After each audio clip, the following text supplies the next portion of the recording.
আসসালামু আলাইকুম। ওয়ালাইকুম আসসালাম রাহমাতুল্লাহ। মুসলিমদের ৭৩টা দলের মধ্যে কোন দলটা বেহেশতে যাবে? আর অন্যান্য যে দলগুলো তারা কি সারা জীবন দুযোগে থাকবে?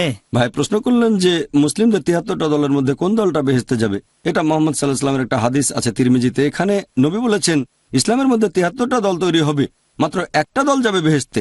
সাহাবাগণ জিজ্ঞেস করলেন কোন দলটা? যারা অনুসরণ করবে আমাকে, মানবে আল্লাহ এবং রাসূলকে, অনুসরণ করবে আমাকে আর আমার দৃষ্টান্তকে। আমরা মেনে চলবো কোরআন ও সহিহ হাদিস, অনুসরণ করব নবীর স্টাইল আর সাহাবাগণের স্টাইল। শুধুমাত্র এই দলটা বেহেশতে যাবে। নবী কোনো নাম ধরে বলেননি, বলেছেন দলটার কাজের কথা। যদি আপনি বলেন যে আমি এ বি সি দলে আছি, সেটা দিয়ে বোঝা যাবে না। সেই দলটা যারা আল্লাহ এবং রাসূলকে মেনে চলে আর দল তৈরি করে না।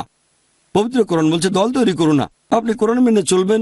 আর কোরআন বলছে সূরা আনার মধ্যে ৬ আয়াত ১৫৯, যারা দিন সম্পর্কে নানা দল তৈরি করে, হে নবী তাদের দায়িত্ব তোমার নয়। যদি কোরআন এবং সুন্নাহ মেনে চলেন তাহলে দলাদলি করবেন না।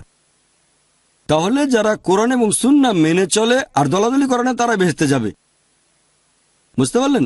এখন অন্যদের কি হবে? তারা বেহেশতে যেতে পারবে না। পরে যদি আল্লাহ তাদের ক্ষমা করেন, যদি শিরক না করে তারা, পরে আল্লাহ বেহেশতে নিলেন, চাইলে তিনি তা করতে পারেন। জাকির ভাই, আপনি বললেন মুসলিমদের দল তৈরি করা উচিত নয়, তবে মানুষ তো আপনাদেরকে দল বানিয়ে ফেলেছে যে আপনারা আইআরএফ মতবাদের। এটার উত্তর দিব কিভাবে? ভাই খুব সুন্দর প্রশ্ন করেছেন যে আমরা দল তৈরি না করলেও মানুষ আমাদেরকে এখন একটা লেভেল দিচ্ছে যে এরা আইআরএফ মতবাদের। এই লেভেলটা আমরা দিচ্ছি না, অন্যান্য মানুষ দিচ্ছে। আমরা কাজ করছি একটা প্রতিষ্ঠান হিসেবে। আমাদের নবী বলেছেন তোমরা একসাথে মিলে কাজ করো, তার মানে জামাত, নবী এটাকে উৎসাহিত করেছেন। তবে যদি বলেন আইআরএফ এর লোকজন যারা শুধু তারাই বেহেশতে যাবে, সেটা বলা হারাম। আমাদের প্রতিষ্ঠানের নাম হচ্ছে আইআরএফ। প্রতিষ্ঠানটার নাম হতে পারে জামাতে ইসলামী, অথবা ধরেন হতে পারে জামাতে আহলে হাদিস। এটা একটা প্রতিষ্ঠান, সমস্যা নেই। প্রতিষ্ঠানটা কোরআন হাদিস অনুযায়ী চললে কোনো সমস্যা নেই, তবে কোরআন হাদিসের বিরুদ্ধে গেলে তাহলে সমস্যা। তবে যদি বলেন শুধু এই প্রতিষ্ঠানের লোকজনই বেহেশতে যাবে, তখন সেটা হবে একটা সমস্যা।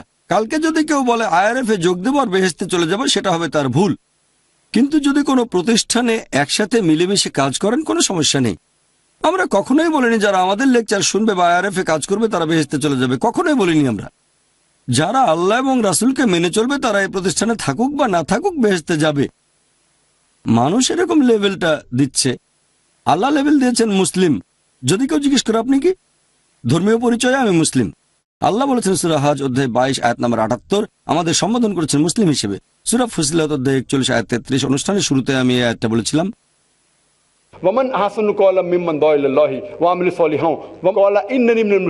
কথায় সেই ব্যক্তি অপেক্ষা কে উত্তম যে আল্লাহর পথে মানুষকে আহ্বান করে সৎ কাজ করে আর বলবে যে আমি একজন মুসলিম। আল্লাহ বলেছেন আমাদের পরিচয় হচ্ছে মুসলিম, মুসলিম, মুসলিম। এমনকি দাওয়ার ক্ষেত্রে সূরা আলে ইমরান অধ্যায় ৩ আয়াত নম্বর ৬৪, অমুসলিমদের সাথে যখন কথা বলবো আল্লাহ বলেছেন শেষের দিকে তোমরা সাক্ষী থাকো আমরা মুসলিম, আল্লাহর কাছে আত্মসমর্পণকারী। তাহলে আমরা আল্লাহর দেয়া লেভেলটাই ব্যবহার করব, মুসলিম। প্রথমে মুসলিম, শেষেও মুসলিম। কোন মুসলিম? যে আল্লাহ এবং রাসূলকে মেনে চলে। আশা করি উত্তরটা পেয়েছেন।